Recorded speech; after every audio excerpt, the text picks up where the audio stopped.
Salam sepak bola, salam sehat, salam sejahtera, salam sukses, dan salam semangat kepada teman-teman netizen yang 5B, budiman, bijak, baik, benar, dan bahagia, serta 3P, pecinta, penggemar, dan juga penggila olahraga sepak bola. Oh, saya lupa, salam hormat juga kepada teman-teman netizen atau warganet yang telah menjadi viewers, subscribers, dan juga supporters dari channel YouTube Bola Bung Binder, juga kepada calon viewers, subscribers, dan juga supporters dari channel YouTube Bola Bung Binder. Luar biasa support kalian semua yang membuat saya semakin semangat untuk membuat konten membahas tentang perkembangan di dunia sepak bola. Di video kali ini saya ingin membahas tentang salah satu tim yang memang saya support ya sejak tahun 1989, yakni Real Madrid. Real Madrid yang baru saja kalah telak lawan Valencia dengan skor 4-1. Memang ada 3 penalti yang diperoleh oleh Valencia yang memang dieksekusi secara sempurna oleh Soler, salah satu pemain mereka yang memang diandalkan di lini tengah, dan saya kira tidak ada kontroversi dari keputusan penalti yang diberikan kepada Valencia, dan mereka memperoleh semua penalti tersebut secara sah walaupun ada satu yang diritik, tapi semuanya adalah keputusan-keputusan yang saya kira adalah sesuai ya dengan kejadian yang terjadi di atas lapangan. Jadi saya kira kita juga tidak boleh menganggap jumlah penalti yang banyak yang diperoleh oleh tim lawan di pertandingan manapun terus-menerus kita kaitkan dengan kontroversi. Apalagi sekarang sudah ada VAR, meskipun VAR juga bisa diperdebatkan ya keputusannya. Tapi di game ini saya melihat semuanya sah-sah saja. Oke, sekarang kita perlu diskusi tentang pertandingan ini. Oke, Real Madrid mengalami kekalahan keduanya musim ini di La Liga. Sebelumnya mereka kalah lawan Cadiz, ya, klub promosi di La Liga musim ini di kandang sendiri. Bagaimana Real Madrid bisa kalah telak seperti ini? Nah, kita perlu dulu terlebih dahulu berbicara tentang line up, ya. Kita maksudnya saya dan Anda, karena saya selalu ingin berinteraksi dengan teman-teman netizen atau warganet. Maka itu silakan berikanlah komentar kalian di kolom komentar di bawah setiap video yang saya upload, tapi jangan yang aneh-aneh ya. Bukannya saya takut atau khawatir, percuma akan saya delete semua, percuma kita baca yang aneh-aneh atau dengar yang aneh-aneh. Kita perlu berpikir positif, berbicara positif, bertindak secara positif juga ya. Zaman mulai susah, jadi jangan aneh-aneh. Lebih baik kita hilangkan segala beban dari hidup kita dan fokus pada hal-hal yang positif. Oke, kita berbicara dulu tentang line up dari Valencia. Ya, penjaga gawang Domènech seperti biasa, dan di belakang Daniel Was, Gabriel Paulista ini adalah leader di lini pertahanan dari Valencia. Guillamon salah satu pemain muda di Valencia yang memang main karena kita tahu Diakhaby cedera ya. Kemudian Jose Luis Gaya, kapten tim yang memang diincar juga oleh beberapa klub besar di Eropa saat ini. Salah satunya saya kira adalah Barcelona, ada rumor ya di awal musim. Yunus Musa, luar biasa pemain ini ya, pemain muda yang kali ini bermain di posisi sektor sayap. Sebelumnya Yunus Musa mencetak gol bagi Valencia, dan ia adalah pemain asing termuda yang pernah mencetak gol di La Liga jika saya tidak salah.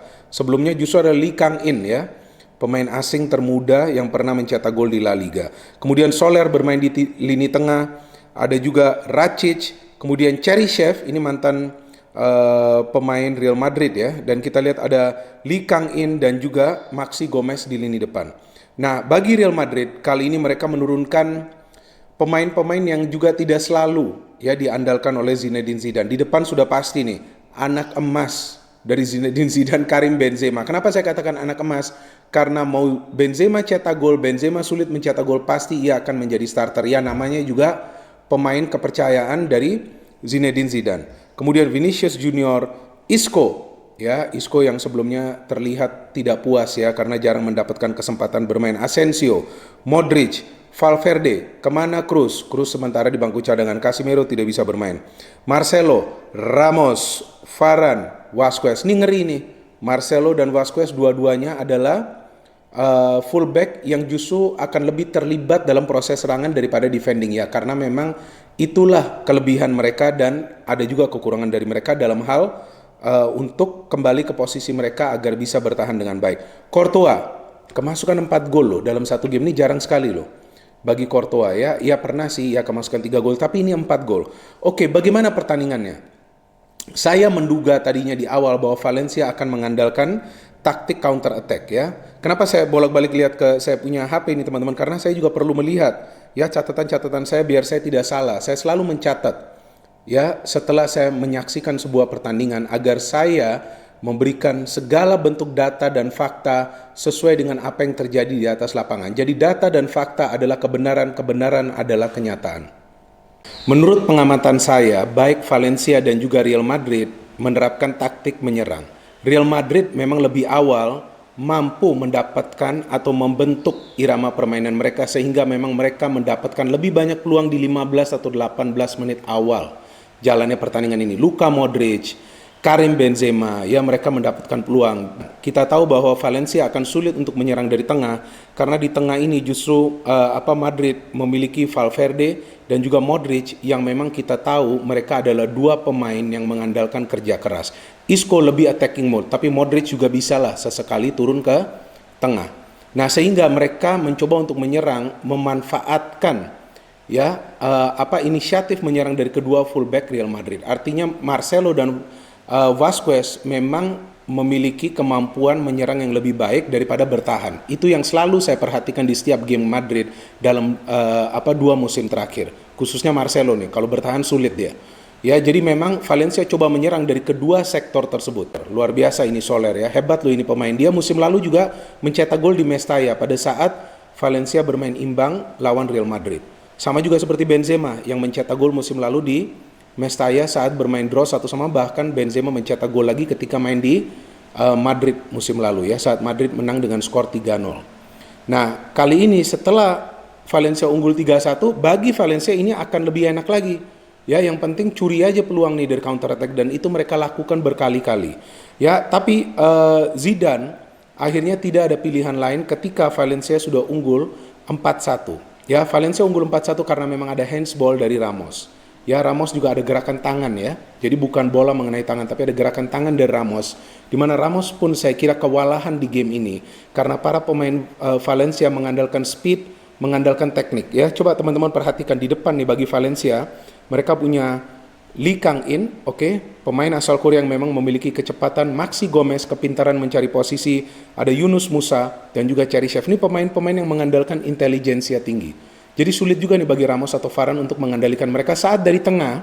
Ya, pressure-nya ke mereka gak ada. Pressure-nya nih dari tengah lebih banyak nih saya lihat diberikan kepada Soler ataupun Rakic, sehingga Rakic pun ada melakukan pelanggaran di game ini. Jadi ketika defense tidak diproteksi dengan baik ya, karena Casemiro juga tidak bermain, di sanalah kita melihat bagaimana para pemain Valencia coba memberikan crossing-crossing yang menuju ke tengah. Mempersulitlah ini Ramos dan Varane. Ya, karena kan selalu yang saya jelaskan bahwa pertahanan Real Madrid belum rapi-rapi juga. Ya, saat memang lini tengah bisa disiplin, nah di sanalah Madrid bisa diselamatkan, di mana tim lawan akan sulit mendapatkan peluang. Dan Madrid kan lebih banyak nih kemasukan gol musim ini daripada clean sheet-nya.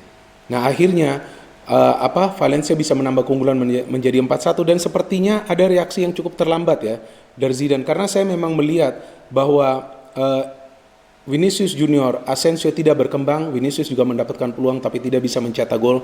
Passing-passingnya juga tidak begitu akurat. Benzema akhirnya memang diganti karena walaupun ia mencetak 1 gol tapi ia juga tidak bisa mencari ruang yang bebas untuk syuting. Apa yang bisa kita pelajarin dari kemenangan Valencia yang telak atas Real Madrid, yang sebelumnya Real Madrid pernah menang lawan Barcelona di Camp Nou dengan skor 1-3. Ya, Valencia mengandalkan pemain-pemain muda yang berbakat, pemain-pemain muda yang penuh energi tinggi, tapi juga pemain-pemain muda yang memiliki kecerdasan. Walaupun dari segi disiplin mereka masih dibentuk oleh pelatih Javi Gracia. Dan saya pernah menjelaskan sebelumnya di acara lainnya bahwa Javi Gracia bukanlah pelatih yang buruk lah istilahnya track recordnya. Ia masih bisa lah diberikan chance di Valencia. Cuman karena sekarang Valencia sedang melakukan seperti transformasi ya, mengandalkan pemain-pemain muda, ini tentu membutuhkan waktu.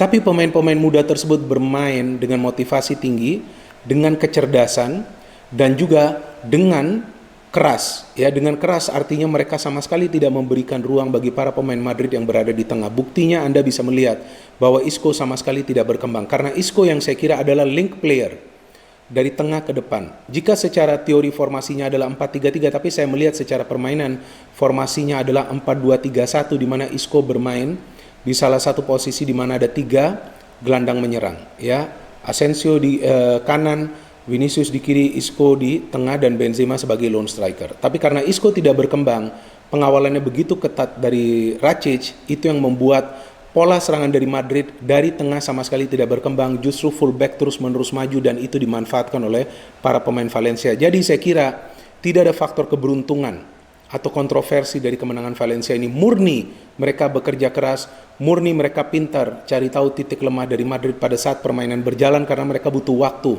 ya untuk mendapatkan irama permainan mereka. Ya bahwasannya ada 3 penalti ya memang karena ada kecerobohan lah ya dari lini pertahanan dari Real Madrid. Ya kan Vasquez kena handsball, kemudian juga ada pelanggaran yang dilakukan ya kan oleh Marcelo di lini pertahanan, kemudian ada juga siapa Ramos kena handsball, Varane, betul kan? Ya, own goal walaupun kita tidak bisa menyalahkan Varane karena ia coba melakukan haluan atau intercept. Jadi kekalahan ini adalah sebuah pelajaran bagi Zidane. Ya, seperti yang pernah saya jelaskan sebelumnya. Jika Zidane melakukan pergantian di starting lineup, pasti Real Madrid ini akan sulit menang. Ya kan ini yang sering terjadi, teman-teman lihat saja deh di track record game sebelumnya. Lawan Cadiz pada saat ia kalah, ia melakukan perubahan di lineup. Lawan Shakhtar Donetsk pada saat ia kalah, ia melakukan perubahan di lineup. Tapi pada saat El Clasico, ia menurunkan pemain-pemain inti yang biasa ia andalkan. Bisa menang lawan Inter juga sama ketika mereka bermain di Champions League. Jadi saya kira akan sulit bagi Zidane untuk melakukan rotasi terus-menerus. Karena ketika ia melakukan rotasi tentu dengan mempertimbangkan jadwal yang sudah sekarang padat, Madrid akan susah meraih kemenangan. Selamat saya ucapkan kepada para pendukung Valencia yang bisa meraih kemenangan penting. Telak tentu ini akan menaikkan kepercayaan diri dari para pemain dan juga manajemen yang terus-menerus kita tahu ditekan ya oleh para fans. Tapi saya kira juga perlu diberikan chance bagi manajemen karena mereka menjual pemain-pemain terbaik mereka karena membutuhkan dana tersebut. Situasi pandemi saat ini masih berlangsung dan bagi para pendukung Real Madrid jangan pernah ya putus asa. Walaupun kita kadang melihat bahwa permainan Real Madrid ini tidak meyakinkan, mental juara masih berada di pihak mereka. Oke, ini adalah sebuah kekalahan, tentu Zidane akan bisa mengevaluasi kekalahan ini seperti biasa yang ia lakukan. Kita harapkan Real Madrid bisa comeback dan kita harapkan Valencia bisa terus meningkat progresnya karena ini juga salah satu klub kuat di La Liga selain Barcelona dan Atletico Madrid. Terima kasih banyak kepada teman-teman yang telah menonton dan mendengarkan analisa saya di video ini. Saya mengapresiasi support yang teman-teman berikan. No hate, only football, salam sepak bola dan salam sehat.